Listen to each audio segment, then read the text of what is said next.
कोल्हापूरचे आकडे काय सांगतायत ते आपण पाहणार आहोत टेलिव्हिजन स्क्रीनवर। पुढच्या काही क्षणात आपण बघतोय कोल्हापूरमध्ये शिंदे सेना सर्वात मोठा पक्ष ठरेल असं दिसतंय। शिंदे सेनेला सर्वाधिक 14 जागा मिळण्याची शक्यता आहे। महाविकास आघाडी इथं आधी सत्तेत होती। कोल्हापूर झेडपी त्रिशंकू अवस्था होऊ शकते अशी ही शक्यता आहे। सामचा एक्झिट पोल यावेळेस समोर आलेला आहे आणि या एक्झिट पोलचे अंदाज आपण बघतोय। भाजपला 13, शिंदे सेनेला 14, एक जागा जास्त शिंदे सेनेला मिळू शकते। एनसीपी अजित पवारांच्या पक्षाला 10 जागा मिळतील, काँग्रेसला 14 आणि एनसीपी शरद पवारांच्या पक्षाला 3 जागा, इतरांना 14 जागा मिळतील असं दिसतंय।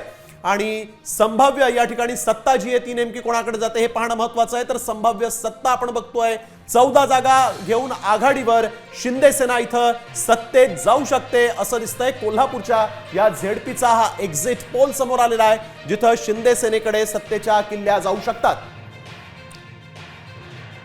तर कोल्हापूर जिल्हा परिषदेच्या निकालाचं गणित काय असणार आहे आणि त्याची कारणं काय आहेत जाणून घेऊयात आमचे प्रतिनिधी रणजित माजगावकर यांच्याकडून।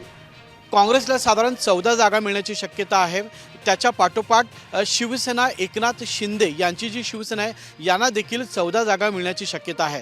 तसंच राष्ट्रवादी काँग्रेस जी आहे अजित पवार असेल आणि पुन्हा काही ठिकाणी एकत्र दोन्ही राष्ट्रवादी काँग्रेस लढलेले आहेत, अशा राष्ट्रवादी काँग्रेसला 13 जागा मिळण्याची शक्यता आहे। त्याखालोखाल भाजपला देखील 13 जागा मिळण्याची शक्यता आहे आणि जनसुराज्य जे आहे जनसुराज्य शक्ती पक्षाला 6 जागा मिळण्याची शक्यता आहे। म्हणजे एकूण या 60 जागा झाल्या आणि उरलेल्या ज्या 8 जागा आहेत या स्थानिक आघाड्या गट तट ज्या आहेत या स्थानिक आघाड्यांना या 8 जागा मिळण्याची शक्यता आहे। महाविकास आघाडीचा जर विचार केला तर महाविकास आघाडीमध्ये केवळ काँग्रेस मोठ्या ताकदीनं या निवडणुकीमध्ये लढलेला आहे। राष्ट्रवादी शरद पवार गट जो आहे तो अत्यंत कमी प्रमाणात त्यांच्या सीट्स असल्यामुळं ते दुसऱ्या राष्ट्रवादीसोबत गेलेले आहेत।